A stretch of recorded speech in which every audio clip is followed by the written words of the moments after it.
Hello friends, नमस्कार। स्वागत है आपका उज्जवल क्लासेस यूट्यूब चैनल में। मैं प्रेमलता आप लोगों का स्वागत करती हूँ। आज इस वीडियो में शिक्षण शास्त्र के महत्वपूर्ण वस्तुनिष्ठ प्रश्न करेंगे जो सीटेट में पूछे गए हैं। तो चलिए शुरू करते हैं। प्रश्न है, बच्चों के समाजीकरण के संदर्भ में निम्न में से कौन सा कथन सही है। ऑप्शंस हैं, परिवार एवं जनसंचार दोनों समाजीकरण के द्वितीय कारक हैं। विद्यालय समाजीकरण का एक द्वितीय कारक है और परिवार समाजीकरण का एक प्राथमिक कारक है। विद्यालय समाजीकरण का एक प्राथमिक कारक है और समकक्षी समाजीकरण के द्वितीय कारक है। समकक्षी समाजीकरण के प्राथमिक कारक है और परिवार समाजीकरण के एक द्वितीय कारक है। तो इसमें कौन सा सही है ये बताना है। आप यहाँ पर देख सकते हैं, परिवार एवं जनसंचार दोनों समाजीकरण के द्वितीय कारक है, ये ऑप्शन गलत है। विद्यालय समाजीकरण का एक प्राथमिक कारक है, ये गलत है।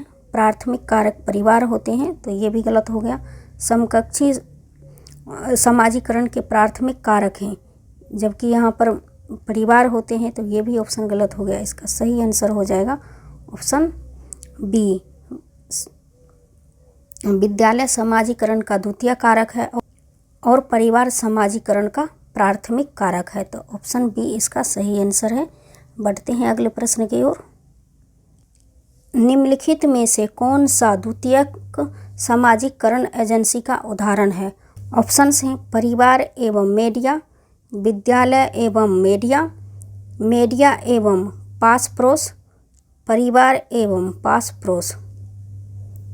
तो इसका सही आंसर हो जाएगा, द्वितीय समाजीकरण का उदाहरण पूछा गया है, तो इसका सही आंसर हो जाएगा ऑप्शन बी। विद्यालय एवं मीडिया समाजीकरण के द्वितीयक एजेंसी है, तो ऑप्शन बी इसका सही आंसर है। बढ़ते हैं अगले प्रश्न की ओर। प्रश्न है, निम्नलिखित में से कौन प्राथमिक समाजीकरण का माध्यम है। यहाँ पर हमें प्राथमिक समाजीकरण का माध्यम पूछा गया है। ऑप्शंस हैं, सरकार, मीडिया, विद्यालय, परिवार। तो इसका सही आंसर है, प्राथमिक समाजीकरण का माध्यम है परिवार। बच्चा सबसे पहले अपने परिवार से सब कुछ सीखता है, उसके बाद विद्यालय जाते हैं, तो विद्यालय हो जाते हैं द्वितीयक समाजीकरण का उदाहरण और परिवार हो जाते हैं प्राथमिक। तो इसका सही आंसर हो जाएगा ऑप्शन डी। बढ़ते हैं अगले प्रश्न की ओर। प्रश्न है, निम्नलिखित में से कौन सी समाजीकरण के गौण वाहक हो सकते हैं। ऑप्शन से परिवार और पास पड़ोस, विद्यालय और पास पड़ोस, विद्यालय और निकटतम परिवार के सदस्य, परिवार और रिश्तेदार। तो समाजीकरण के गौण वाहक पूछे गए हैं हमसे, तो परिवार और पास पड़ोस भी इसका सही आंसर नहीं है। विद्यालय और निकटतम परिवार के सदस्य, ये भी ऑप्शन सही गलत है। परिवार और रिश्तेदार, ये भी ऑप्शन गलत है। इसका सही आंसर है, गौण पूछा गया है, तो गौण विद्यालय और पास पड़ोस जो है समाजीकरण के गौण वाहक हो सकते हैं, तो ऑप्शन बी इसका सही आंसर है। बढ़ते हैं अगले प्रश्न की ओर। प्रश्न है, निम्नलिखित में से कौन सा समाजीकरण का एक प्रमुख कारक है। हमसे प्रमुख और प्राथमिक कारक पूछा गया है। ऑप्शंस हैं, परिवार, कंप्यूटर, आनुवंशिकता, राजनीतिक दल। तो कंप्यूटर से भी समाजीकरण का प्रमुख कारक नहीं है, आनुवंशिकता भी नहीं है, राजनीतिक दल भी नहीं है। इसका सही आंसर हो जाएगा ऑप्शन ए। समाजीकरण का एक प्रमुख कारक है परिवार। बच्चा का पहले परिवार से ही समाजीकरण शुरू होता है, तो इसलिए इसका सही आंसर है ऑप्शन ए, परिवार। बढ़ते हैं अगले प्रश्न की ओर। प्रश्न है, समाजीकरण है सामाजिक मापदंडों में परिवर्तन, शिक्षक एवं पढ़ाए गए बीच के संबंध, समाज के आधुनिकीकरण की प्रक्रिया, समाज के मापदंडों के साथ अनुकूलन। तो समाज इसका सही आंसर हो जाएगा ऑप्शन डी। समाज के मापदंडों के साथ अनुकूलन बनाना ही समाजीकरण कहलाता है, तो इसका सही आंसर हो जाएगा ऑप्शन डी। बाकी सब गलत हैं। सामाजिक मापदंडों में परिवर्तन, ये ऑप्शन गलत है। शिक्षक एवं पढ़ाए गए बीच के संबंध, ये भी ऑप्शन गलत है। समाज के आधुनिकीकरण की प्रक्रिया, ये भी ऑप्शन गलत है। इसका सही आंसर हो जाएगा ऑप्शन डी। अब बढ़ते हैं अगले प्रश्न की ओर।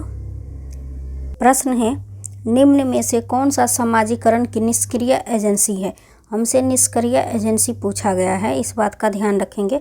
ऑप्शन है परिवार, इको क्लब, सार्वजनिक पुस्तकालय, स्वास्थ्य क्लब।